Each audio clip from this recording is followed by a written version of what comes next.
Փառք Հիսուսին։ Ուրեմն մենք իրար հետ ուսումնասիրում ենք 10 պատվիրանները։ Մտարկիր է, որ երկար ժամանակ մենք այս 10 պատվիրանները չենք ուսումնասիրել, բայց սա առաջին լուրջ գրավոր խոսքն էր ուղղված մարդկանց։ Եկեք իրար հետ թվարկենք առաջին պատվիրանը որն էր. Ես եմ քո Տեր Աստվածը, ինձանից բացի ուրիշ աստվածներ չունենաս։ Երկրորդ պատվիրանը որն էր. ոչ մի նմանությունով քեզ համար կուռք չսարքես։ Երրորդ պատվիրանը. իմ անունը դատարկ տեղը բերանդ չվերցնես։ Սա խոսեցինք անցած կիրակի։ Այսօր խոսենք չորրորդ պատվիրանի մասին։ Գիտեք, որ 10 պատվիրաններն էլ գրված են թե Ելից գրքում, թե Երկրորդ օրինաց գրքում։ Դրանք ուղղակի կրկնություն են։ Երկրորդ օրինաց հենց դրա համար էլ կոչվել է, ոնց կարծես թե օրենքի կրկնություն։ Մովսեսը գրել է իր կյանքի ամենավերջի շրջանում։ Կա փոքրիկ տարբերություն չորրորդ պատվիրանը գրելու մեջ։ Ելից գրքում եւ Երկրորդ օրինացում շատ փոքրիկ տարբերություն կա, այս ընթացքում ցույց կտամ ձեզ այդ տարբերությունը, բայց հիշեք, որ Աստվածաշնչում ակասություններ չկան, որովհետեւ Աստվածաշնչյան բոլոր գրքերի հեղինակը Աստված է։ Իսկ ինքը իրեն երբեք չի հակասում, այլ հակառակը, այն բոլոր տարբերությունները, որ կտեսնեք, դրանք իրար լրացնում են։ Ու մեզ համար կարևոր են թե տարբերությունները, թե լրացումը։ Ես Երկրորդ օրինաց 5-րդ գլխից պիտի կարդամ 12-ից 15 խոսքերը, որոնց մեջ գրված է հենց 4-րդ պատվիրանը։ Հանգստության օրը զգուշություն արա, սուրբ պահելու, ինչպես քո Տեր Աստվածդ քեզ պատվիրեց։ 6 օր պիտի աշխատես ու բոլոր գործերդ անես, բայց 7-րդ օրը Տիրոջը քո Աստծուդ հանգստության օրն է, այն օրը մի գործ չգործես, ոչ դու, ոչ քո որդիդ, ոչ քո աղջիկդ, ոչ քո ծառատ ու աղախինդ, ոչ քո եզդ, ոչ քո էշդ, ոչ քո ամեն անասունդ, ոչ էլ քո տանդ մեջ եղած օտարականը, որպեսզի քո ծառատ ու աղախինդ էլ քեզպես հանգստանա։ Եվ միտք բերես, որ դու Եգիպտոսի երկրի մեջ ծառայիր, որ քո Տեր Աստվածը զորավոր ձեռքով ու բարձր բազուկով քեզ այնտեղից հանեց։ Նրա համար քո Տեր Աստվածը քեզ պատվիրեց, որ հանգստության օրը պահես։ Բավականին մեծ հատված էր 12-ից 15 խոսքերը, բայց հիմա շատ մանրամասն մենք իրար հետ կուսումնասիրենք։ Որովհետև գիտեք, քրիստոնեական կյանքում ոչ մի քրիստոնեական եկեղեցի այս կանոնը այսպես չի պահում, ոնց որ գրված է այստեղ։ Ոչ մեկը չի մտածում, որ ինքը շաբաթօրը ոչ մի գործ պիտի չանի։ Ոչ մեկը չի մտածում, որ այդ օրը իր անկողինը պիտի չհավաքի, ճաշ պիտի չփի, չգիտեմ, տունը պիտի չմաքրի կամ տղամարդիկ աշխատանքի պիտի չգնան, նման բան չեն անում։ Իհարկե կան այդպիսի խումբ, կոչվում են ադվենտիստներ կամ շաբաթականներ, իրենք բառացի պահում են ըստ կանոնը։ Բայց այն ինչ որ գրված է այստեղ, դա վերաբերում է բառացի օրերին 5 տակարանային մարդկանց։ Ես հիմա կբացատրեմ դրա իմաստը, էությունը, ու դրանով հասկանալի կլինի թե ինչու նոր կտակարանային շրջանում մենք ինչպես պիտի պահենք այս կանոնը։ Այնպես չի, որ մենք պիտի ընդհանրապես ջնջենք սա, այդպիսի բան չկա։ Եկեք նախ հասկանանք, թե ինչ էր նշանակում այս օրենքը 5 տակարանային հրյաների համար։ Ուրեմն հետաքրքիր է, որ մարդու ներքին էությունը այնպիսին է, որ մարդը ավելի լավ հասկանում է իրեն արգելված օրենքները։ Օրինակ, եթե ասում են քեզ շաբաթօրը գործ չանես, սա ավելի հասկանալի է մարդու համար, քան թե ասեն շաբաթօրը այսպիսի բաներ պիտի անես։ Ու հետաքրքիր է, չէ՞, մարդը այդպիսին է ինքը իր էությամբ, ներքուստ։ Ու մենք էլ օրինակ որպես ծնողներ մեր երեխաներին ավելի շատ սիրում ենք ասել մի արա, մի արա, մի արա, քան թե ասենք արա, արա այս բանը, արա այն բանը։ Նկատում եք, դուք ինքներդ ձեր երեխաների հետ ինչպես եք վարվել։ Հիմա Աստված էլ, երբ որ խոսում էր մարդկանց հետ, ինքը շատ լավ հասկանում է մարդու հոգին, թե ինչպիսին է մարդու հոգեբանությունը։ Ու խոսում էր հենց այն տեսանկյունից, որ ես ասացի, ավելի շատ արգելքներ դնելով։ Ասում է շաբաթ օրը, հանգստյան օրը, զգուշություն արա, որոշ թարգմանություններում գրված է շաբաթ, որոշ թարգմանություններում հանգստություն։ Դրանք նույն բառն են։ Եբրայերենում նույն բառն են, որոնք թարգմանել են տարբեր ձևերով։ Ուրեմն հանգստության օրը զգուշություն արա, սուրբ պահելու, ինչպես քո Տեր Աստվածը քեզ պատվիրեց։ Ես նորից բոլորը չկարդամ։ Ելից 20-րդ գլխում 11-րդ խոսքում գրված է այս ձևով. մի փոքրիկ տարբերություն կա Երկրորդ օրինացի հետ։ 11-րդ խոսքում գրված է. քանզի Տերը 6 օրվա մեջ ստեղծեց երկինքն ու երկիրը, ծովը ու բոլոր նրա մեջ եղածները, եւ 7-րդ օրը հանգստացավ։ Դրա համար Տերը օրհնեց հանգստության օրը ու սրբեց նրան։ Ու պատվիրեց մարդուն, որ մարդն էլ այդ օրը ոչ մի գործ չանի։ Այսինքն Աստված ինքը աշխատեց 6 օր ու 7-րդ օրը հանգստացավ, այդպես է գրված։ Դրա համար էլ գրված է ինքը պատվիրեց, որ մարդն էլ 6 օր աշխատի ու 7-րդ օրը հանգստանա։ Կարծես թե այս պատվերով Աստված ուզում էր ասել ինձ նմանվի, ինչպես ես եմ արել, այնպես էլ դու արա։ Սա մի կարևոր բան էր, որ մարդը հասկանա, որ ինքը երկրի վրա ապրելով պիտի ձգտի իր վարքով, իր խոսքերով, իր շատ ամեն ինչով նմանվել Աստծուն։ Եվ սա այն կանոնն էր, որի մեջ կար մի փոքրիկ բաժին, որով ինքը պիտի նմանվեր Աստծուն։ Աստված 6 օր գործել էր, 7-րդ օրը հանգստացել։ Աստված ասեց 6 օր աշխատիր, 7-րդ օրը հանգստացիր։ Բայց միայն նմանվելը չէր, տեսեք էլ ինչ կար։ Երկրորդ օրինաց 5-րդ գլխի 12-րդ խոսքում հենց առաջի խոսքը գրված է հանգստության օրը, զգուշություն արա, սուրբ պահելու, ինչպես քո Տեր Աստվածդ քեզ պատվիրեց։ Ուրեմն զգուշություն արա սուրբ պահելու, ինչ է նշանակում օրը սուրբ պահել։ Սուրբ հասկացողությունը կամ սուրբ գաղափարը ձեզ բարձ է, ավելի շատ երբ որ մարդկանց մեջ ասում է սուրբ, մարդիկ հասկանում են առանց մեղքի։ Իրականում դրա մասին չի խոսքը։ Առանց մեղքի լինելը սրբության հետևանքն է, ոչ թե ինքը բուն սրբությունն է։ Բուն սրբությունը գիտեք ինչն է, առանձնացված լինելը Աստծո համար։ Ասում է շաբաթ օրը, հանգստյան օրը առանձնացրու Աստծո համար։ Պատվերը այսպիսին էր. զգուշություն արա, որպեսզի այդ օրը առանձնացնես Աստծո համար, ուրիշ բաների չտաս։ Սուրբ սա էր նշանակում։ Ինչ էին անում հրեաները այդ ժամանակ։ Նրանք իսկապես սուրբ էին պահում, ձգտում էին ամենայն դեպս սուրբ պահելու այդ օրը։ Իրենք սահմանափակում էին իրենց գործերը, իրենց անելիքը, հասցնելով դա ամենացածր մինիմումի կարծես թե այդ օրվա 24 ժամվա մնացած ժամանակը իրենք տալիս էին Աստծուն։ Ինչ է նշանակում Աստծո տալ։ Իրենք հավաքվում էին անպայման։ Դա իրենց հավաքույթների օրերն էր, շաբաթ օրը, հանգստյան օրը։ Այդ օրերը իրենք հավաքվում էին իրար հետ ժողովարաններում, իրար հետ նստում էին ժողովարանում, կարդում էին Աստծո խոսքը, իրար հետ աղոթքներ էին անում։ Այդ օրը իրենք իրավունք չունեին նույնիսկ երկար ճանապարհ քայլելու։ Շատ քիչ սահմանափակ ճանապարհ էին անցնում։ Գործք առաքելոց հենց սկզբում գրված է, որ աշակերտները վերադարձան Ձիթենաց լեռից մինչև Երուսաղեմ, որ գրված է շաբաթ օրվա ճանապարհի չափ տարածություն էր։ Այսինքն իրենց տարածությունը սահմանափակված է, իրենք իրավունք չունեին երկար քայլելու այդ օրը։ Եթե երկար քայլելու իրավունք չունեին, ուրեմն տեղ պիտի չգնային։ Իրենք նստում էին իրար հետ, իրենք խոսում էին Աստծո մասին իրար հետ, իրենք իրար հետ էին հաղորդակցվում, կարդում էին ուղակի։ Գրված է, որ Հիսուսը շաբաթ օրը իր սովորությանը համեմատ մտավ ժողովարան ու իրեն տվեցին գիրքը, որ բացեց ու կարդաց Ղուկաս 4-րդ գլխում։ Գործք առաքելոցում մի քանի տեղ կհանդիպեք, որ Պետրոս առաքյալը, Բարնաբասը, մյուսները մտնում էին տաճար հենց շաբաթ օրը, կամ մտնում էին ժողովարան, եթե դա Երուսաղեմում չէր, Երուսաղեմում տաճար, իսկ այլ վայրերում ժողովարաններ էին։ Մտնում էին ժողովարան, Աստծո խոսք էին կարդում, կամ հենց իրենք Պողոսն էր խոսում Աստծո խոսքը։ Որովհետև շաբաթ օրը այդ օրն էր, որ հրեաները ոչինչ չէին անում, նրանք հավաքվում էին նման բաներ անելու համար։ Հիմա հասկանում եք Աստծուն։ Նա ասում էր ոչինչ չանես, չաշխատես, եզդ էլ չաշխատի, էշդ էլ չաշխատի, երկար չքայլես, ծառայության ոչ մի գործ չանես, քո ծառաներն էլ հանգստանան այդ օրը։ Այսինքն ստացվում էր, որ արգելելով մի որոշակի գործողություններ, Աստված մղում էր մի ուրիշ տեսակ գործողության, որը շատ կարևոր է մեր համար, որովհետև մենք նոր կտակարանային մարդիկ ենք ու պիտի կենտրոնանանք երկրորդ բաժնի վրա, ոչ թե արգելքի, այլ թե ինչ պիտի անել։ Բայց սա է մեզ համար շատ կարևոր։ Թվոց 28-րդ գլխում դուք կարդաք, որ գրված է, որ շաբաթ օրերը իրենք պարտադիր զոհաբերություններ պիտի անեին։ Երբ որ հավաքվեին իրար հետ, իրենք զոհ պիտի անեին Աստծուն։ Զոհաբերությունը դա մեր նվիրվածության, մեր աղոթքի խորհրդապատկերն է։ Երբ որ աղոթքի մեջ քո անձը զոհաբերում ես Աստծուն, բերում ներկայացնում ես Աստծուն, ասում ես ահա ես, քոնն եմ։ Զոհաբերում եմ այն բոլոր հաճույք, չգիտեմ, ամեն ինչ, միայն թե ավելի ու ավելի քոնը դառնամ։ Դու սա անում ես քո կյանքում, եթե դու ես անելու բաժինները անում ես, ուրեմն դու շաբաթը պահում ես։ Մի ուրիշ բան, Եզեկիել մարգարեության մեջ Աստված խոսեց իր ժողովրդի հետ, ասաց շաբաթները տվել եմ որպես ուխտի նշան իմ եւ իմ ժողովրդի մեջ։ Այսինքն երբ որ հրեաները ամեն շաբաթ օր հանգստանում էին, ոչ մի գործ չէին անում, զբաղվում էին միայն Աստծո աղոթքով, խոսքով, իրար հետ հաղորդակցվելով, Աստծո մասին խոսելով։ Իրենց կյանքում իրենք դրանով ցույց էին տալիս, որ գտնվում են Աստծո հետ ուխտի մեջ։ Սա մի կարևոր բան է մեզ համար։ Եթե դու օրվա մեջ ունես ժամեր առանձնացված Աստծո հետ ապրելու համար, դա ցույց է տալիս, որ դու գտնվում ես նրա հետ ուխտի մեջ։ Ուրիշ էլ ինչ է ցույց տա քո պատկանելիությունը Աստծուն, եթե դու չես աղոթում ու չես կարդում։ Եթե քո հաղորդակցությունը Աստծո հետ ամբողջովին կտրված լինի, ուրիշ էլ ինչ է պիտի ցույց տա, որ դու պատկանում ես Աստծուն։ Հասկանում եք ինձ։ Մի ուրիշ նշանակություն շաբաթ օրվա համար գրված է Երկրորդ Օրինաց 5-րդ գլխի 15-րդ խոսքում։ Ասում է հիշիր, որ դու Եգիպտոսի մեջ ծառա էիր, ու քո Տեր Աստվածդ զորավոր ձեռքով ու բարձր բազուկով քեզ այնտեղից հանեց։ Դրա համար քո Աստվածդ քեզ պատվիրեց, որ հանգստության օրը պահես։ Քանի որ դու ծառա էիր, ու Աստված քեզ զորությունով հանեց այդ ծառայությունից, դրա համար էլ պատվիրեց, որ դու շաբաթ օրը պահես, որ դու այդ հանգստյան օրը գործ չանես։ Դու հիշում ես, որ մի ժամանակ այս աշխարհի լծի տակ, մեղքերի լծի տակ ծառա էիր, ու չէիր կարողանում մեղք չգործել։ Ու Աստծո զորությունը քեզ ազատեց այդ ամեն ինչից, այդ մեղքերից, ու պատվիրեց, որ պահես շաբաթ օրը, հանգստության օրը։ Հիմա հասկանում եք։ Այսինքն ամեն անգամ, երբ որ հրեաները իրար հետ հավաքվում էին շաբաթ օրերը, իրար հետ բաց էին անում 5 կտակարանային գրքեր այն ժամանակ ու կարդում էին իրար հետ,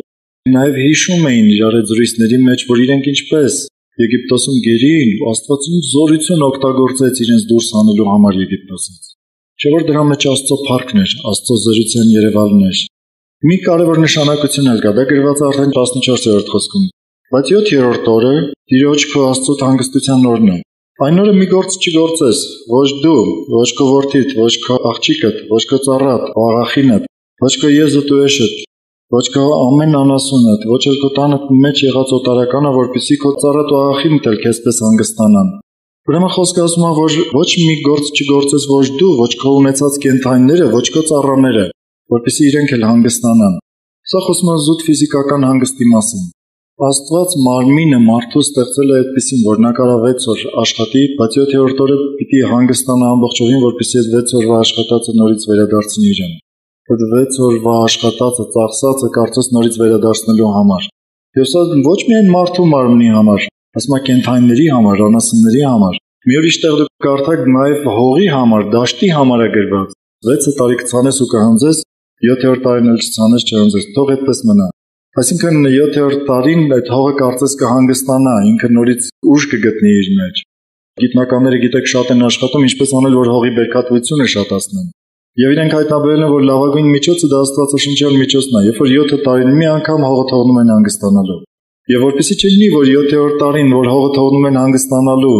հանկարծ իրենք բերք չունենան։ Դրա համար ամբողջ տարածքը բաժանում են 7 մասի, այդպես նաև գյուղերում են անում։ Ու ամեն տարի մի մասը թողնում են հանգստանալու։ Ամեն դեպքում, եւ նաև տարիներն էր բաժանված մասերի։ 7-րդ տարին կոչվում էր հանգստության կամ թողնելու տարի։ Իսկ 7 անգամ 7-րդ տարին դա մի մեծ ազատության տարի էր։ 7 անգամ 7-րդ, այսինքն 49 տարին լրանում էր, հետո 50-րդ տարին դա ազատության տարի էր։ Եթե մեկը մեկին վերցրել էր ծառա, այդ տարին պիտի բաց թողներ։ Եթե մեկը պարտք էր վերցրել, այդ տարին իր պարտքը ներվում էր առանց վերադարձնելու։ Հետաքրքիր օրենք է, չէ՞։ Դուք ինքնականում սա կարդաք։ Սա խորհրդապատկերում է մեր հարաբերությունը Աստծո հետ, գիտեք։ Մենք մեծ պարտքեր ունեինք Աստծուն, բայց մենք գտնվում ենք 50-րդ տարվա մեջ, որովհետև Հիսուսը իր խաչով, իր արյունով բերեց այդ 50-րդ տարին մեր համար։ Ու մեր բոլոր պարտքերը, մեղքերը ներվեցին, ջնջվեցին իր արյան պատճառով, որովհետև մենք գտնվում ենք այդ տարվա մեջ։ Այն որ Հիսուսը ասում էր Հոբելյան տարին հրատարակելու, հենց դրա մասին էր խոսքը։ Աստված շատ խիստ էր իր օրենքները պահելու մեջ։ Ոչ մի զիջում չունի Աստված, որովհետև իր աստվածային բնությունը չի փոխվում։ Երբեք չի դառնում մեկ էլ այնպեսին, որ հանկարծ սկսի մեղքը սիրել։ Բոլոր տեսակ օրենքները, որ Աստված տվեց, դա բխում էր Աստծո բնությունից, եւ կարելի է դրանք կարդալ ու հասկանալ Աստծո բնությունը, ճանաչել Աստծո բնությունը ու ապրել դրան համապատասխան։ Սա շատ կարևոր է մեզ համար։ 5 տակարանում այս շաբաթը պահելու, հանգստության օրը պահելու օրենքը դրված էր շատ խիստ։ Մի քանի տեղ 5 տակարանում դուք կարդաք օրենքի գրքերում։ Կկարդաք, որ ով որ խախտեց այդ կանոնը, ինքը պիտի մահանա։ Այդպիսի մի խոսք միայն մեկի տեղը ես ասեմ, Ելից 31-րդ գլխի 15-րդ խոսքում։ Գրված է, որ ով որ այդ օրը գործ արեց, ինքը պիտի մահանա։ Թվոց գրքում գրված է մի դեպք, որ մեկ էլ հрьяաները տեսան, որ մի մարդ շաբաթ օրը փայտ էր հավաքում։ Բռնեցին այդ մարդուն ու տարան Մովսեսի մոտ։ Ասացին, այս մարդը շաբաթը չի պահում, շաբաթ օրը փայտ էր հավաքում, ինչ անենք։ Մովսեսը ասաց, պահեք, մի հատ Աստծուն հարցնեմ, տեսնեմ Աստված ինչ է ասում։ Մենք Աստծուն հարցրեց, ասաց, այս մարդը այսպիսի բան էր անում, ինչ պիտի անենք իր հետ։ Աստված ասաց, քարկոծեք, թող մեռնի։ Դա Մովսեսի նախաձեռնությունը չէր, դա Աստծո խոսքն էր։ Աստված ուզում է, որ մարդիկ հասկանան, թե ինքը ինչքան խիստ է իր կանոնների, իր օրենքների մեջ։ Ինքը ոչ մի զիջում չունի։ Եթե մտածում ենք մարդը ինչու պիտի փայտ հավաքեր։ Ինքը գողություն չէր անում, ինքը մեղք չէր գործում։ Փայտ էր հավաքում, գուցե ճաշ պիտի սարքեր, իր տանը կրակ պիտի վառեր։ Չէ՞ որ փայտը կրակի համար են անում, ամեն դեպքում մի օգտակար բանի համար էր հավաքում։ Չէր տանում ինչ որ մեկին վառելու գուցե։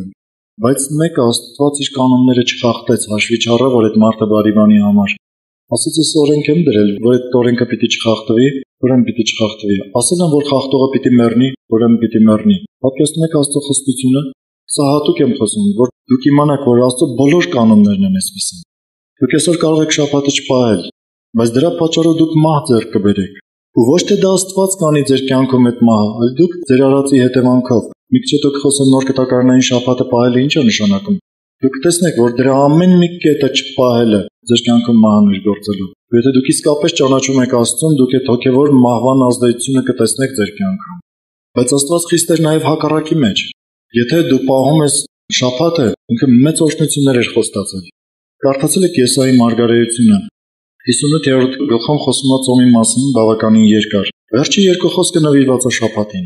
58-րդ գլխի 13 եւ 14 խոսքերը պիտի կարդամ։ Եթե շաբաթը իմ սուրբ օրս քո ցանկությունդ կատարելուց ոտքդ դարձնես, ու շաբաթը քո զվարճությունդ եւ Տիրոջը նվիրված օրը պատվական անվանես, ու այն պատվես քո ճանապարհների չհետևելով, քո ցանկությունները չկատարելով ու դատարկ խոսք չխոսելով, այն ժամանակ Տիրոջ մոտ պիտի ուրախանաս, ու քեզ երկրից բարձր տեղերը պիտի հանեն, ու քո հորը Հակոբի ժառանգությունը քեզ պիտի կերցնեն, որովհետև Տիրոջ բերանը խոսեց։ Այս վերջի արտահայտությունը Տիրոջ բերանը խոսեց, այսինքն ինչ Աստծո բերանից դուրս եկավ անխափանա դա պիտի կատարվի։ Աստված խիստ էր թե պատժելու հարցում, թե խիստ էր օրհնելու հարցում։ Եթե խախտում ես օրենքը, պատիժը անխափան էր, այդ մարդը խախտեց օրենքը ու անմիջապես պատժվեց քարկոծվելով։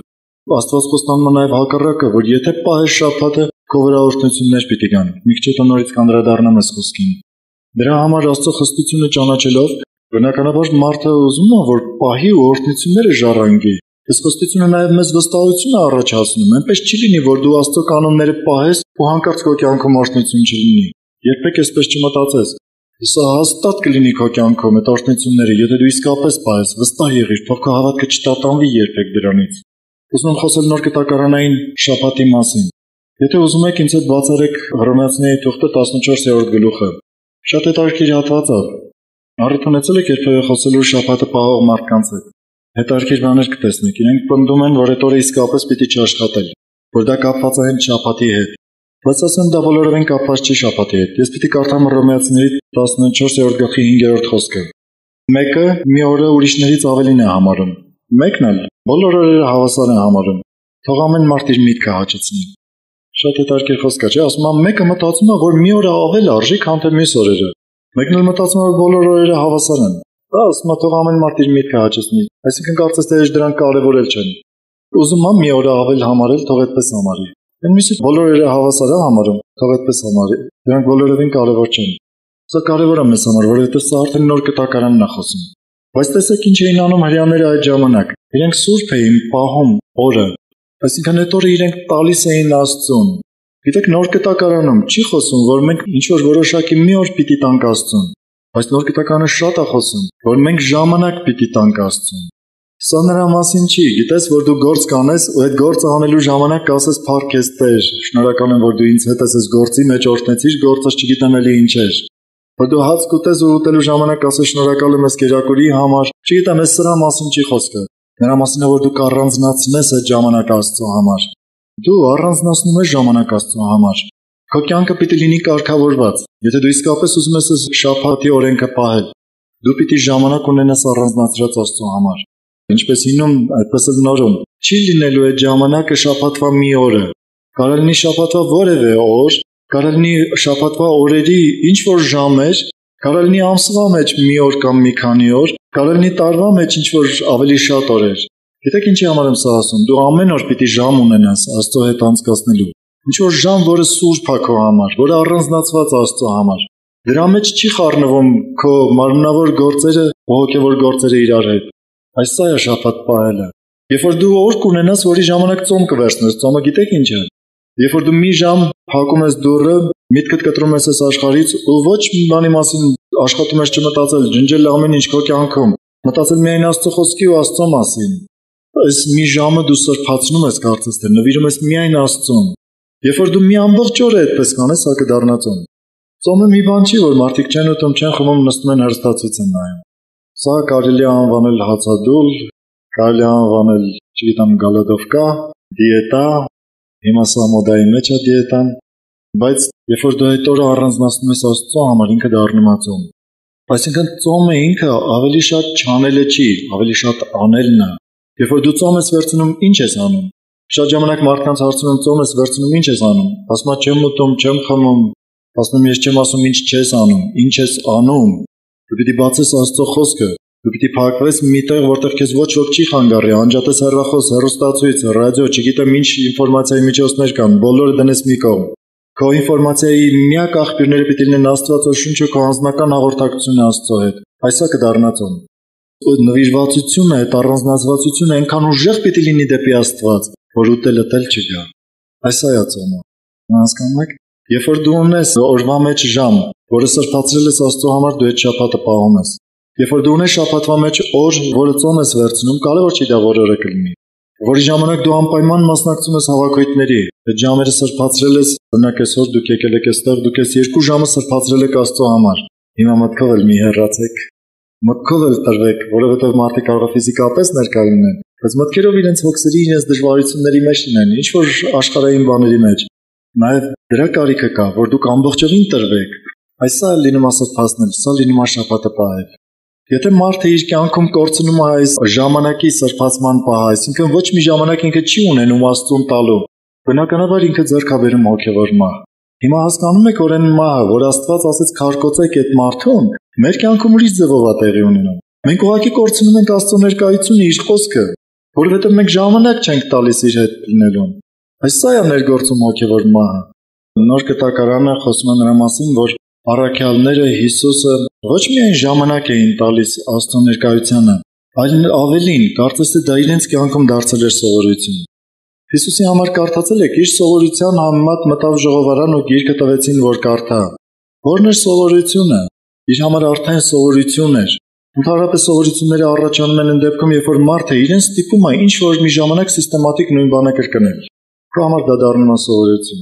Մենք երբեք սովորություն չենք ունեցել ամեն օր աղոթելու։ Մենք սովորություն չենք ունեցել ամեն օր Աստվածաշունչ կարդալու։ Մենք սովորություն չենք ունեցել եկեղեցի գնալու, այսպես նստելու, փառաբանելու Աստծուն։ Սրանք մեր համար սովորություններ չեն եղել։ Բայց ժամանակի ընթացքում, երբ մենք դրանք սիստեմատիկ կրկնում ենք, դրանք դառնում են սովորություն մեր համար։ Քո կյանքում սովորություն դարձրու ամեն օր ժամանակ ունենալ առանձնացված ժամանակ աղոթելու համար, առանձնացված ժամանակ կարդալու համար։ Շաբաթվա մեջ օրեր ունեցիր, որ դրանք առանձնացրել ես միայն հավաքույթներին մասնակցելու համար։ Գիտեք, այստեղ մի արտահայտություն կա, որ շատ կարևոր է։ Ասում է հանգստության օրը զգուշություն արա սուրբ պահելու։ Ես շատ կարդամ 13-րդ խոսքը, երկրորդ օրինացում։ 6 օր պիտի աշխատես ու բոլոր գործերդ անես։ Կարողանում եք հասկանալ միտքը։ 6 օր պիտի աշխատես ու բոլոր գործերդ անես։ 7-րդ օրը պիտի հանգստանաս ու ոչ մի բան չանես։ Խոսքը այսպես է ասում։ Խոսքը չի ասում 6 օր կաշխատես, գործերդ կանես, ինչ որ պակաս կմնա 7-րդ օրը կանես։ Աստծո հաշվին քո գործերը չանես։ Աստծո ժամանակի հաշվին քո գործերը չանես։ Սա է ուզում ասել խոսքը։ 6 օրվա մեջ քո բոլոր գործերդ լրացրու, որ պակաս ու պոչեր չունենաս Իրաքի օրվա համար, կամ այդ քո հանգստյան ժամերի համար։ Մեկ մարդիկ ասում են, այնքան շատ է հոգսերս, առավոտյան վեր եմ կենում, գործում եմ, աշխատում եմ, անում եմ։ Մեկ էլ արդեն քունը ստանում եմ, տեսնում եմ, որ պիտի քնեմ, հիշում եմ, որ չեմ աղոթել ու չեմ կարդացել։ Գիտես ինչու՞։ Որովհետև ժամանակ չունես առանձնացրած, որը խիստ կանոն դնես քո կյանքում, որ այդ ժամի մեջ ոչինչ պիտի չանեմ։ Աստծո հաշվին քո գործերը մի արա։ Այստեղ շատ լավն են Լյութերի խոսքերը, ասում է, եթե օրական 3 ժամ չաղոթեմ, իմ գործերը չեմ հասցնի։ Գիտեք, աղոթքի ժամանակ ձեր հետ շատ կպատահի, որ երբ որ դուք աղոթում եք, խոսում եք Աստծո հետ, մեկ էլ ձեր միտքը գնում է ձեր գործերը, վայ, այս բանը այսպես պիտի անեմ, թե այնպես պիտի անեմ, տեսնես ինչպես կստացվի։ Շատ մի անհանգստացեք, աղոթեք այդ գործի համար, ինչի համար որ ձեր միտքը գնաց, ու դուք կազատվեք դրանից։ Աղոթեք, տվեք Աստծուն, հանձնեք, ասեք դու տնօրինիր այդ հարցը, դու կազատվես դրանից։ Միտքը կգնա ուրիշ գործի վրա, աղոթիր դրա համար։ Միտքդ միշտ պահիր Աստծո հետ, որ այդ քեզ անհանգստացնող բոլոր հարցերը խոսիր Աստծո հետ, ու դու կտեսնես, որ ազատ կլինես բոլոր անհանգստություններից ու կենտրոնացած Աստծո վրա։ Այդպիսի աղոթքի ժամանակ կգա մի պահ, որ դու կենտրոնաս Աստծո վրա ու ուզենաս էլ չես կարող փոխվել։ Հենց կուզենաս գնալ դուրս գալ արդեն սենյակից, մեկ էլ կտեսնես մի բան քեզ ներքուստ ետա ձգում։ Չգիտեմ դուք ապրել եք թե չէ եղել, որ մի 2 օրվա ծոմից հետո մտածում եմ դե 2 օր արդեն ծոմի մեջ եմ, աղոթում եմ, կարդում եմ, կարելի է վերջացնել։ Ուզում եմ գնամ դուրս գամ սենյակից մի բան ետա ձգում, չեմ կարողանում թողնեմ։ Ձեռք եմ բերել մի քաղցրություն, մի ձգողություն դեպի Աստված, որը ուրիշ ոչ միտեղ ձեռք չես բերի, որ առաջանում է միայն Աստծո հետ հաղորդակցության ժամանակ։ Դու սիրում ես Հիսուսին, դու կձգտես նրա կանոնները պահել։ Դու կձգտես նրա ներկայության մեջ մնալ երկար։ Ոչ թե կարճ 5 րոպե աղոթել եմ, պլանս կատարել եմ այսօրվա։ Մնալ, կպնել նրան, գտնել նրան։ Ով է սիրածի հետ հեռախոսով 5 րոպե խոսում ու վերջացնում։ Խոսելուց հետո էլ մտածում եմ գնա, հանդիպի, եթե 2 ժամ խոսել է հեռախոսով, հետո էլ մտածում եմ ոնց անեմ որ հանդիպեմ, ոնց անեմ որ տեսնեմ։ Եթե ամբողջ օրը անց է կացրել նրա հետ ու գնացել է տուն, Ժամանակամանգած ասում է երբ մի հատ էլ զանգեմ հեռախոսով խոսեմ։ Դե այսպես է Հիսուսի հետ, եթե չէ, ուրեմն փոխիր սիրտդ, ձգտիր դառնալ այդպեսին։ Դրա լավագույն միջոցը շաբաթը պահելն է։ Շաբաթը նկատի ունեմ շաբաթ օրը, շաբաթվա օրերից մեկը։ Նկատի ունեմ սիստեմատիկ ժամանակ տալ Աստծուն։ Օրվա մեջ, շաբաթվա մեջ, ամսվա մեջ, տարվա մեջ դուք ժամանակ ունեցեք Աստծուն տալու։ Աստծո մի մեծ մարդ ասում էր, որ ինքը օրական քանի ժամ աղոթքի մեջ է անցկացնում, որ շաբաթվա մեջ 2 օր ծոմի մեջ է անցկացնում, որ տարվա մեջ մի ամիս ծոմի մեջ է անցկացնում։ Սա եմ հավանում, սրա համար եմ ուրախ։ Սա է կյանքը առաջացնում, սա է վերում Աստծո ներկայությունը քո կյանքում, Աստծո զորությունը քո կյանքում։ Ուզում ես որ այսպես լինի քո կյանքում, որ Աստծո ներկայությունն ու զորությունը լինի։ Պահիր այդ ռեժիմը քո կյանքում։ Երբեք բաց չթողնես։ Ասում եմ ռեժիմ, որովհետև դա իսկապես սկզբում դու քեզ կստիպես։ Ես ուզում եմ նորից կարդալ Եսայի 57-րդ գլխի 13-14 խոսքերը։ Եթե ունեք գրքեր, ինձ հետ հետևեք, շատ լավ կլինի։ Եթե շաբաթը իմ սուրբ օրս քո ցանկությունդ կատարելուց ոտքդ դարձնես։ Գիտեք, մարդիկ սիրում են, որ իրենց ցանկությունները անպայման իրականացնեն իրենց կյանքում։ Երբ որ մենք մեղքի մեջ էինք, մեր կյանքի միակ ձգտումը դա էր։ Չգիտեմ դուք դա նկատել եք թե չէ, բայց վայ քրիստոնյաներին, որ շարունակում է իրենց կյանքում նման ձևով մնալ։ Իսկապես այդպես պիտի չլինի։ Դրա համար Աստված ասում է. քո ցանկությունդ կատարելուց ոտքդ դարձնես, հեռանաս քո ցանկությունը կատարելուց, իսկ Աստծո ցանկությունը կատարելուն ձգտես։ Այդ օրը կարող է քեզ համար ավելի հաճելի լինի հեռուստացույց նայելը, քո սիրած սերիալը լինի հենց այդ ժամին, կամ աշխարհի չեմպիոնատի խաղ լինի ֆուտբոլի այդ պահին, բայց որովհետև դա քո ժամն է, որը դու պիտի տաս Աստծուն, որի ժամանակ դու պիտի գնաս հավաքույթի, ոտքդ հեռացնում ես քո սեփական ցանկությունից ու կատարում ես Աստծո ցանկությունը։ Տեսեք ինչպես է գրված. ցանկությունդ կատարելուց ոտքդ դարձնես։ Շաբաթը քո զվարճությունը, ու Տիրոջը նվիրված օրը պատվական անվանես։ Նրան պատվես քո ճամփաների չհետևելով։ Պատվես հենց դրանով, որ ոչ թե քո ցանկություններով գնաս, այլ Աստծո, ասում է քո ճանապարհներին չհետևելով։ Քո ցանկությունը չկատարելով ու դատարկ խոսք չխոսելով։ Եկեք այս պահի վրա մի պահ կանգ առնենք։ Երբ որ դու ժամանակ ես տալիս Աստծուն, օրինակ ծոմի մեջ ես, որոշել ես, որ մի օր առավոտից մինչև երեկո, չգիտեմ, ժամի 5-ը, այնմեսը մինչև գիշերվա 12-ը, տարբեր մարդկանց մոտ տարբեր, կամ 24 ժամ, կամ էլի ավել, դու որոշել ես, որ ծոմ պահես, նվիրես, սրբացնես, տաս Աստծուն։ Այս խոսքը լավ հիշիր։ Ասում քո ցանկությունը չկատարելով ու դատարկ խոսք չխոսելով, մի խոսք, որը հանկարծ դատարկ լինի Աստծուց, այդպիսի բաներ չխոսելով։ Գիտեք, աշխարհահռչակ մի քարոզիչ, հիմա ինքը կենթանի է ու գործում է Լեստեր Սամրալ անունով, ինքը պատմում է, որ մի անգամ գնում էր Բիգլսվորթի տուն, գիտեք չէ Բիգլսվորթի մասին։ Աստծո մեծ մարդիկ են երկուսն էլ։ Սամրալը այն ժամանակ սկսնակ էր ու ինքը գրում է իր սկզբի մասին, որ իրեն խորհուրդ են տալիս Բիգլսվորթի հետ հաղորդակցվել։ Ասում ես գնացի իրենց տուն, դուռը ծեծեցի, ասում բաց արեց Բիգլսվորթը, ասես դու ներս արի, բայց այդ թևի տակ եղածը դուրսը թող։ Ինքը թևի տակ թերթ ուներ։ Ասեց այդ թևի տակի թերթը դրսում թող։ Ասեց ես թույլ չեմ տա, որ իմ տունը մտնեն դատարկ բաներ, Աստծով չլցված բաներ։ Այսօր մեր կյանքում ինչքան ժամանակ լցված չի Աստծով։ Այսօր քո կյանքին մի հատ ուշադիր նայիր, ինչքան ժամանակ դատարկ է անցնում։ Չգիտեմ, այդ դատարկը կարող է լցված լինի բազմազան բաներով։ Զվարճալիքներով ես աշխարհի, հաճույքներով ես աշխարհի։ Քո ցանկությունով, գուցե քո հանգստով հենց, չէ՞ որ պիտի քեզ ստիպես ինչ-որ քայլ կատարել, ինչ-որ բան անել Աստծո համար։ Օրինակ կարդալ, օրինակ աղոթել։ Սկզբում քեզ համար հեշտ չի լինի, քունդ կտանի, միտքդ կփախնի, դու կտանջվես Աստծո խոսքի վրա, բայց ստիպես քեզ, որովհետև քո ցանկությունով պիտի չլինի, Աստծո ցանկությունով պիտի լինի։ Այն ժամանակը, որ դու նվիրում ես Աստծուն, հենց իր կամքը պիտի կատարվի, իր ցանկությունը, ոչ թե իմ ցանկությունը։ Եթե դու ուզում ես իսկապես, որ Աստված ունենաս կյանքում, դու ուզում ես այդ օրհնությունները գան քո կյանքում։ Եվ միայն պայմանները գրելուց հետո նոր շարունակում է ճիշտ թե ինչ օրհնություններ պիտի գան։ Ասում է այն ժամանակ Տիրոջով պիտի ուրախանաս։ Գիտեք սա ինչ կարևոր է։ Մարդիկ այս աշխարհում ինչերով են ուրախանում։ Փող են ստանում, շատ ուրախանում են։ Իրենց փափագած ինչ որ ցանկությունն է կատարվում, ուրախանում են։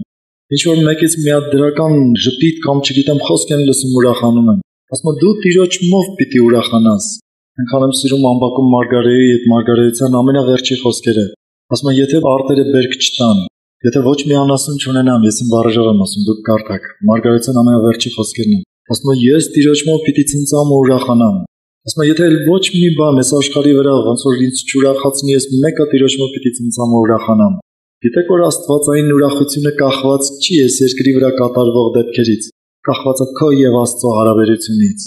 Դու ինչ կկորցնես այս աշխարհի վրա կամ այս աշխարհում ինչ տեղի կունենա, դա քո ներսի ուրախությունը չի խախտում, որովհետեւ Աստված չի փոխվում ու իր խոսքը չի փոխվում։ Այս խոսքը հենց հիմա որ կարդում ենք երկրորդ օրինաց գրքից, գրվել է մեր այս պահից 3,500 տարի առաջ։ Ու 3,500 տարի առաջվա գրված խոսքը մինչև այսօր չի փոխվել, ինքը հաստատուն է ու այդ կանոնը կատարվել է միշտ։ Նրանք ովքեր պահել են այդ շաբաթը, իրենք ապրել են, ուրախացել են Աստծո։ Եսայի մարգարեությունը գրվել է մեզանից 2700 տարի մոտավորապես այդքան առաջ։ Ու այս խոստումը իրականություն է մեզ համար։ Եթե քո ցանկությունը չկատարելով ու դատարկ խոսք չխոսելով, այն ժամանակ Տիրոջ մոտ պիտի ուրախանաս։ Ալելույա։ Ես սիրում եմ, երբ որ մարդը այնքան կպած է լինում Աստծուն, որ իր ուրախությունը, իր խաղաղությունը լինում է միայն Աստծուց կախված ու ոչ թե այս երկրի վրա կատարվող դեպքերից։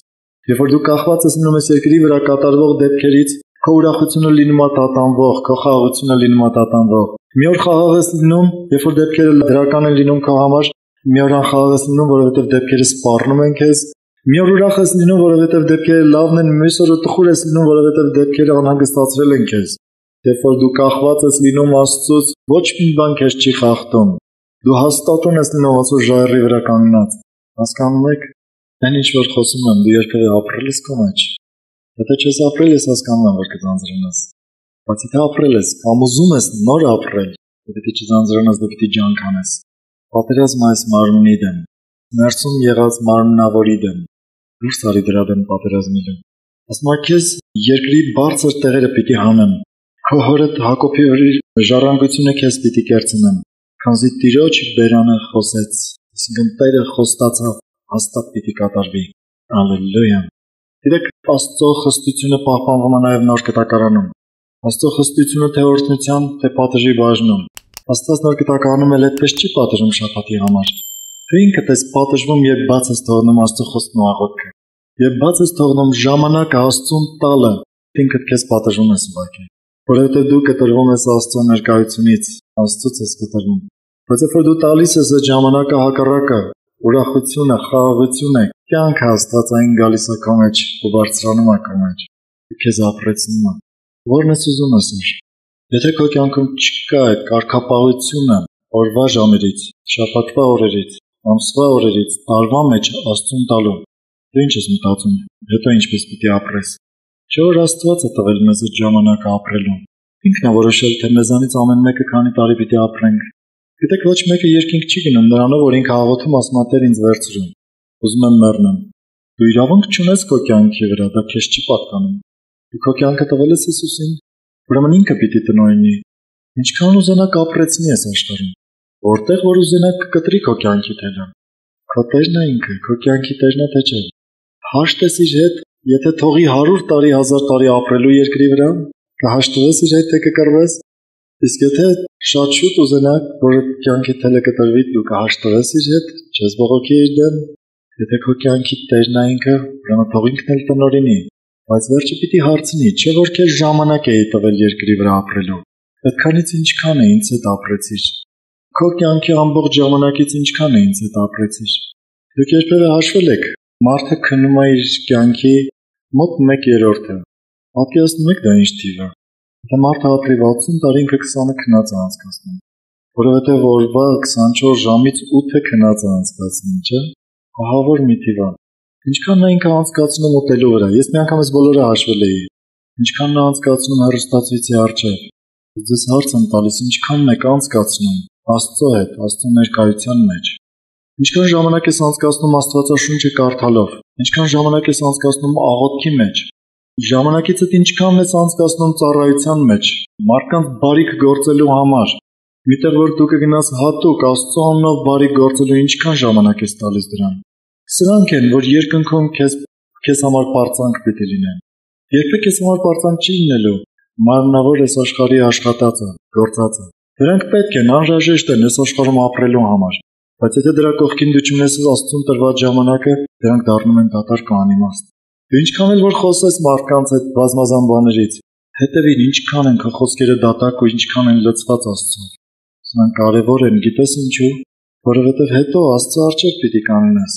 Ինքը քո կյանքի բոլոր վայրկյանները պիտի բացանի։ Մի պահ փորձեք մտածել կյանքի բոլոր վայրկյանները, այդ վայրկյանների մեջ կատարած քո բոլոր գործողությունները, այդ գործողությունների բոլոր շարժառիթները ներքին, թե դու ինչից մղված ես գործել, բոլորը պիտի բացվեն։ Ինչ ես մտածում։ Սրանից հետո ինչպես պիտի անցկացնես։ Արդյոք ուզում ես քո կյանքդ լավ նվիրել Աստծուն։ Իսկապես պահել ես օրենքը նոր կտակարնային ձևով քո կյանքում։ Եթե ուզում ես հիմա ոտքի կանգնիր, ասա Հիսուսին, ինչքան բաց ես թողել, նաև խոստացիր, որ սրանից հետո ինչքան կպահես,